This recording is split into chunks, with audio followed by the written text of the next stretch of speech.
Morning, everybody. Your governor here at it again.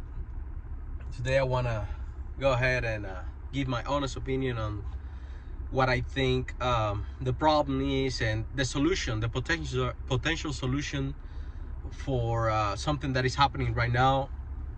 Is related to the port workers strike or something like that. And I've been thinking about that for a few days actually before I went ahead and did the video. And today I decided to pull the trigger and let it out and see what your opinions and your positions are. There are two sides to this argument for anything else. In one side you have the people that actually move the country and they provide a service, and we're talking about all these whoever is in charge of the ports. Could be, I don't think there is an owner. As a matter of fact, ports are extremely connected to government, and I don't know the structure of ownership or I don't know how that works, honestly. But there are people there that see their side, obviously, and they see that they can cut costs and they can move faster and they can be more competitive and they can be for them it's all around good, all around better. That is one side of the argument. Then there is this other one, which is the guys that work there right now. So the guys that work there right now, what they see is that they had a secure job that paid, let's say, I don't know, $150,000 a year or $100,000 or something in that area, and they have sent their kids to college and they have bought homes based on that salary that they were perceiving. They have bought cars. They have financial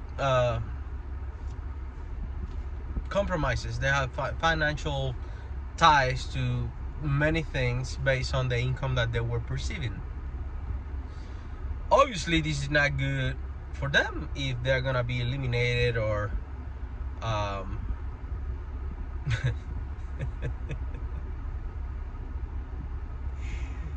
eliminated out of the blue, and they're gonna lose their incomes and they're gonna lose everything that they have. And I'm laughing because I was thinking the other day, I was looking at someone who pretends to be at least American, pro-American and this and that, but he's right now in Mexico, and I mean, he's not an American. He just wants to come and live here, and he thinks that if Trump wins, then his dream is not gonna be come true, and he's afraid for that. But even though he's so pro-American and pro-capitalism and pro this and pro that, he thinks that he's gonna support with everything that he can do to Kamala, so the borders stay open so he can come here. And then I guess he thinks he's gonna vote again for someone American, pro-American and pro this and pro that and pro-capitalism and all that, which is extremely funny up to a degree, because it's just we only see what matters to us, and we tend to be very selfish, and that is normal. That's human. That's the way, unfortunately, things are. So he doesn't really care about the bats of anything related to Kamala's administration might bring over this country. He just see right now that his possibility of coming here and living here is going to be crippled if Trump, which is the best thing for the country, for many people, gets elected. And now this is related to the poor thing because, well, once again, both sides have their own angle, and both of them are right. Like automation and competition and speed and fast and all that has a lot of weight for the people that owns the operation, And for the other, in the other side, or in the other hand, the guys that have acquired financial entanglements with many companies, as I said before, mortgages, car, and colleges and things like that. They don't want to see all that. They don't want to see themselves unable to fulfill those obligations if they lose their jobs. Good. So what could be good? Because this is the way I see it. Automation is good. For who? Printing money is good. A lot of money. Money out of the thin air. It's good. For who? The way I see it, automation have not had a substantial impact in for most people in a positive way.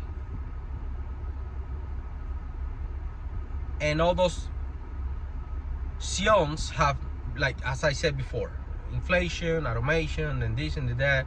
All that is good, definitely good for someone. It's just not for you. And you, by you, I mean the regular guy or gal, for that matter.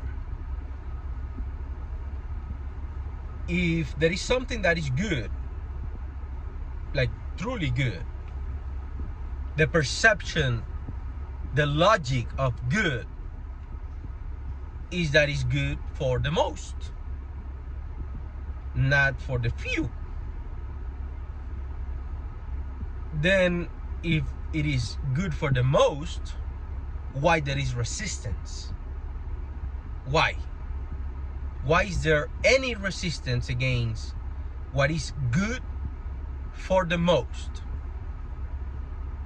And that automatically takes me to what these guys are pushing for is either not good for the most or is not good at all.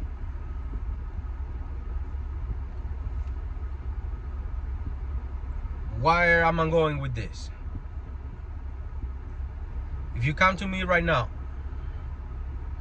and you tell me, Governor, we're planning out on implementing this technology, and this technology is gonna be good for humanity, and it's gonna free us, and it's gonna do this, and it's gonna do that, and it's gonna be awesome. Since I don't depend on that technology directly for my well-being and the fulfillment of my financial obligations, I, as a governor, might be okay with that. But then you have to go to the people who actually are impacted by that technology and ask them, what do you think about this? What is the problem here? Why don't you like it? Why don't you want it? And what you're gonna find is that these people, they do like the technology. They do want the technology. They just like that technology. They like it and they want it to be good for them too. Not only for the owners of this technology. You see? So it gotta be good for everybody. Not only for the owners of the technology. I'm building the case step by step. Now, if you come to these guys and say, hey, would you like to not have to come to this work every day? What's the catch? Oh no, no worries. You're gonna make money. You just don't have to come every day. How does that work? Yeah, look, we got this technology here, we got these machines here, and we don't need you here every day. But you still are gonna get the money. Who does not want that? That's a good deal. That would be actually benefiting everybody. That would be better. That would benefit the owner of the company, because now the owner of the company does not need this worker, at least not all the time there, does not depend on this worker, does not have to provide health benefits and this or that or whatever thing. Maybe he can modify his, I don't know, whatever the thing that they can take off, because when humans are not there, you actually don't need a lot of things for that operation to work. But let's pretend for a second they keep the health benefits and they keep their salaries or hourly wages, whatever the thing the contracts say. They keep all that. But now you don't have to be there. So it doesn't matter if you get sick, it doesn't matter if you're tired, it doesn't matter if you're not feeling good that day and you decided not to pull as hard as you usually do. Like, the human factor goes away. On top of that, I can work 24/7. And I don't need you there either. Of course, there is a side to this. I can do all that without paying anyone anything, and all the money is for me. And that's awesome for the owner. Or I can do all that and I still take care of my guys. You see? Because I'm gonna go Democrat right now, which I don't believe in this, but still, just the devil's advocate. Because you gotta be good, and you gotta care about your fellow man. Don't worry about society stability, or don't worry about the real reasons that actually matter. You need to keep certain balances in order for things to work. Otherwise, things comes down, and it doesn't matter how many robots you have. When things collapse, that's it. They're gone. It takes a lot of effort, a lot of money, a lot of time to bring them back up. So right now, automation and all that is working just for a very small group of people. And we're talking about anything. We're talking AI, we're talking the Google algorithms and the this and the that and all that thing. There is a very few small, tiny group of people that are benefiting from that. And that is not actually working for the most. Now, if you want that to be implemented without massive chaos and uprisings and problems and difficulties and collapse, then you have to make it work for every single person. And you might say, well, what would be the point of me? And if you see yourself as an owner, which hopefully you are, what would be the point for me to invest in all these machines and invest in all these technologies and this and that when I still have to pay people? Okay, that's a valid point. Why would you? If you don't want to take the altruist route, or I care about people and I care about their well-being and I truly believe in this liberation from work and so people don't have to live these complex lives at times that we ourselves get into when we work and when we live into a work dynamic, and maybe you want people to be freer. You want people to pursue their real interests and talents and desires, if you want. If you don't believe in any of that, then that's fine. But why would you do it? Well, once again, I told you already, you eliminate the human factor of the equation. You can work all the hours of the universe with very little downtime.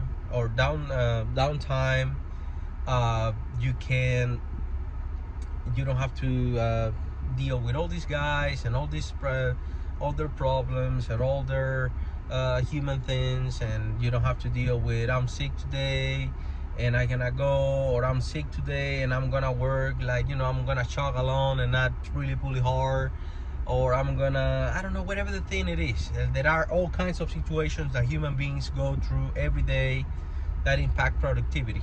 You don't have to. You just give them some money and you work your machines and that's it. That is a reason why you might want to do that, because the other thing is not gonna work. All for me, nothing for you is not gonna work. And now if you see that, you see, oh well, you're crazy. You're crazy because we do not we do not do that here. This is capitalism. Oh, okay. Well, let me tell you, you do it already. You do it already. And I'm gonna put you a few situations in which this happens already. People that do not work are entitled to the money of people that work. You got the welfare state, which it should not be paid for the taxpayer money. But we went over that already. There are many videos that I have made regarding the printing of money and the ability of government to print money out of nothing. That is destroying this country actually. So, but let's put that one to the side. Let's go to another one. The ones that I like. A woman marries a man, and after 5 years in California, or 10, I can't remember, if that woman decides to marry that guy, he has to pay alimony for the rest of her life. That's legal. It's in the books. It's law. There you have it. There is a solution. If a woman can do that to a man, then a man have to or can do that to a corporation, because it's some kind of marriage, you see. Yeah, I give you this time of my life already. Oh, by the way, this happened before. This used to exist before. It was called pension, and it was offered for all companies, many of them. If you wanted to attain workforce, you had to be, attractive, and the attractiveness work in this manner, give or take, more or less. If you work 20 years continuous for us, you are entitled to a pension from this company. Wow.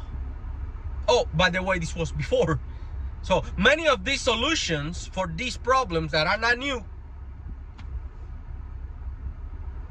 they exist already because we had them before. It wasn't 401k, it wasn't no bullshit that a promise of money in the 99 years, no. Pension guarantee. Give me 20, I give you a pension. Now 401k, there is no guarantees on 401ks. You can be 20 years contributing to the 401k, and there is a crash in the economy and you lose everything and you gotta retire because you're done already. Your body cannot take it anymore, and guess what? You're gone, because there is no 401k for you. It's gone. No, that is not the way. That's corruption and destruction. We gotta go back to what things were, when things were good, and were good for most people. I'm not gonna say everybody, because that would be, not even God have been able to attain that, you see. Most people, that's good enough. Most people, good enough. I sign up for that one. Pensions, good. So here you have these workers, and you have books, you have laws on the books already in other kinds of situations. But still, if a kid, your wife divorces you for some reason, or you divorce your wife, anybody can be. Well, you got child support. How about that? Until the kid is 18 years old. Okay, there you got another example. You can either go the alimony route, you can either go the child support route. But it's gonna be good for everybody, either for a lifetime or at least for 18 years. If you lose your job, indeed it is the solution. If you lose your job, thanks to automation, you are gonna have alimony or child support, with another name, obviously, exist. This is a solution. We apply it already. It works already. I don't like it. I don't want it, but it's there. And if it's there for some, you have to be there for everybody.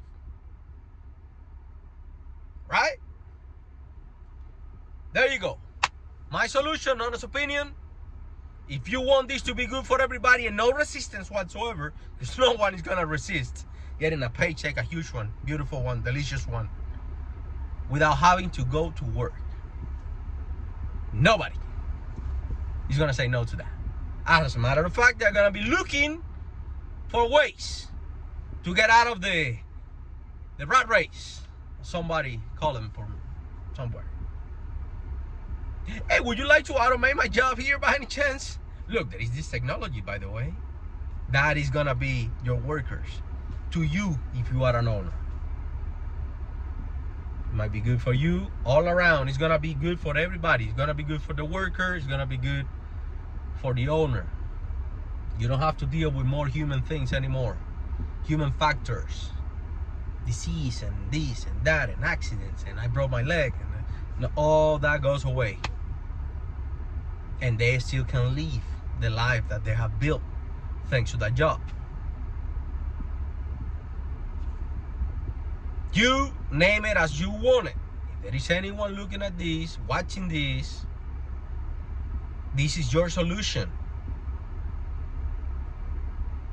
Obviously, it's not gonna be called alimony or child support, because you're not a child anymore as an adult, and you're not a wife either. But there is a term for that. Not sure which one it is.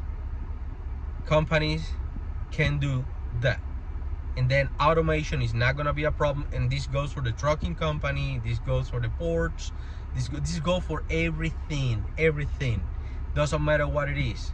If people can continue to make a living, and people can feel and not feel, freak that, and people know that this automation thing is good for them too, there will not be resistance.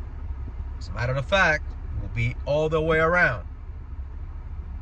Because those guys are not there because they like their jobs or they want to do that job. No. F that. Everybody is there to make money and continue to fulfill their financial responsibilities towards their families in the first place, and then towards all the institutions that they have financial entanglements with. If that is not gonna be disrupted, if that is not gonna be affected, I guarantee you that technology is gonna be put in place overnight if it will be up to them. There you go. Up to this, you can, this is the very basics. Now you can start building on top of that. Maybe you want some kind of partnership, maybe I don't know. That is on top of this basic. This is the base. So everything you just don't open the thing and everything collapses. No, we don't want that. Solid foundation, and you can start building on top of that. Honest opinion, your governor here at it again. Hopefully you have a beautiful Sunday. Bye-bye.